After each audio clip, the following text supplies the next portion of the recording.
So, as promised, I'll give you a quick walkthrough of all of the components that come with the Vintage Air kit for the 59 Bel Air Impala Biscayne, same deal. This is, I believe, the Gen 3. If I'm wrong, I'll put that in the description, but this is the newer style of unit, so basically it has kind of some of the nicer features as far as like a little more adjustability between the blend door, things like that. I'm going to run you through what comes in the kit here now that I've had a chance to kind of look through everything and see what's what. Kind of starting to get a feel for how it goes in. Relatively involved project, but actually pretty manageable. They do a good job of making sure that you can kind of fit it within the standard spaces that are allotted with the car, and anything that needs changed they provide bracketry and replacement parts for. So let's have a quick look at what comes in the kit.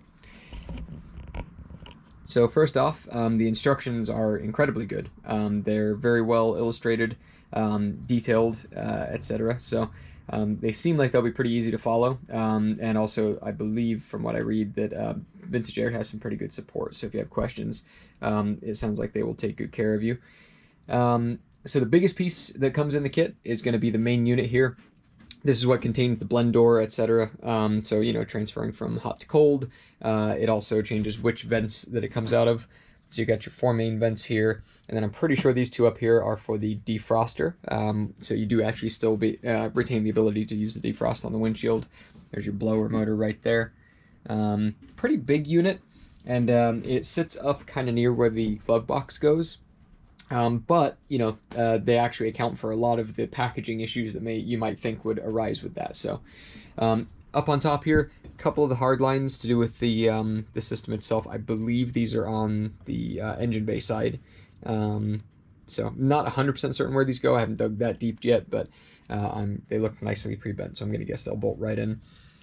So this bar right here, this sits along kind of the center to the passenger side of the dash.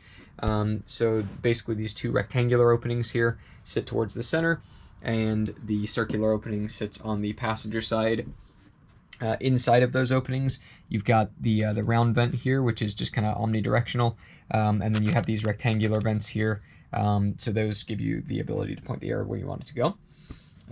You've got your wiring harnesses. It looks like most of these are pretty plug and play. There may be just a little bit of splicing needed just to get power into the unit, but it does not seem too bad. This little guy here is the driver's side circular vent. So this sits on the other side of the steering column, and that way you have another round vent on the driver's side near the door.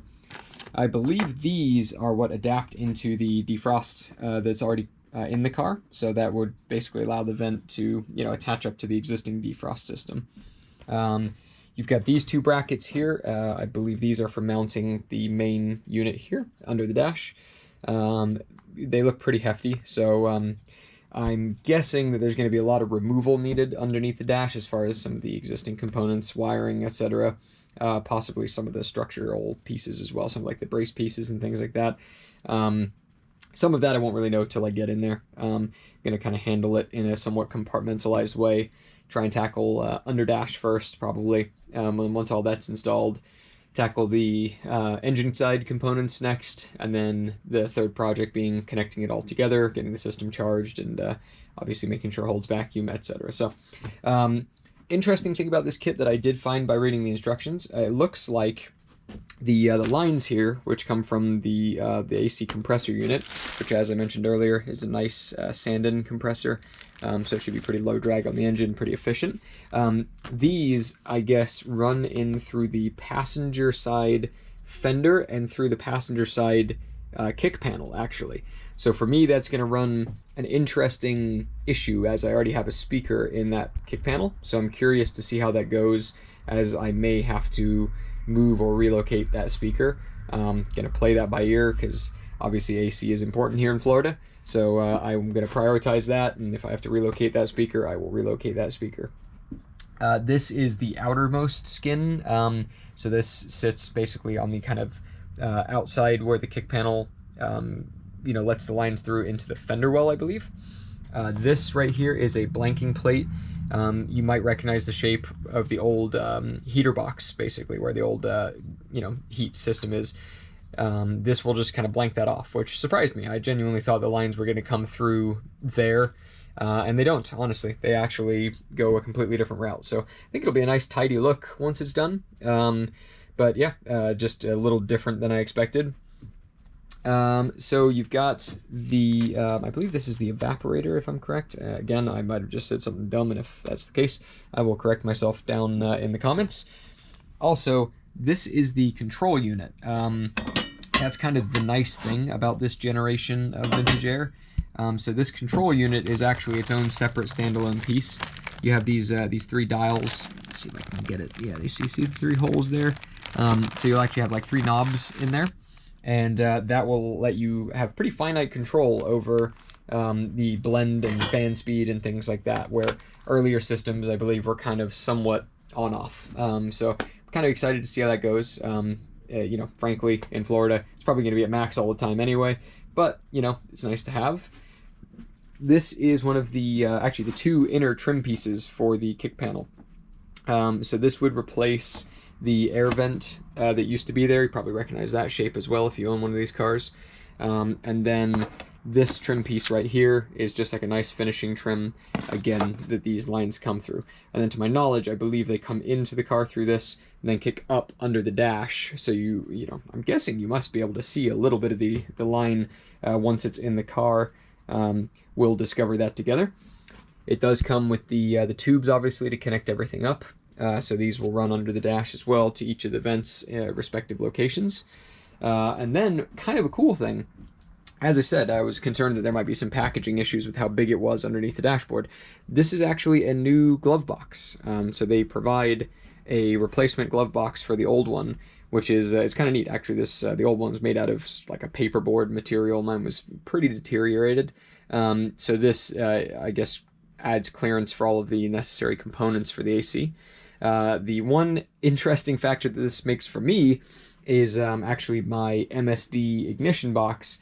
To do a clean install, I actually mounted it to the back of my my existing glove box. So I'm excited to see where I have to either relocate or you know, repackage that. So you know, we'll discover what that means together. But you know, you may not have these issues if you have an MSD. You may have mounted it under the in the engine bay. A lot of people do that. Also, honestly, a lot of people just don't run MSD. Mine was just a convenience thing, and I actually got the unit for free from my friend Dave. Thanks, Dave. Yeah, and outside of that, I think, you know, and again, in general, if you don't have the speakers in the kick panel, then you may not run into that issue either of not having a space for the lines to come through. So hopefully a couple of these hurdles, if you do have that setup, will be, you know, problem solving for you that you don't have to worry about. I want to say this kit cost me about $1,600. That's going off of memory. I think this was on Eckler's. So genuinely, I don't think it's actually that bad for a full AC system, especially one that is designed to somewhat bolt right in. So one thing I may end up changing down the road, I have a passenger side mid-mount alternator, and this kit is set up basically to, you know, compensate for that. But because of that, they've provided me with somewhat of a high mount driver's side mount for the sand and compressor.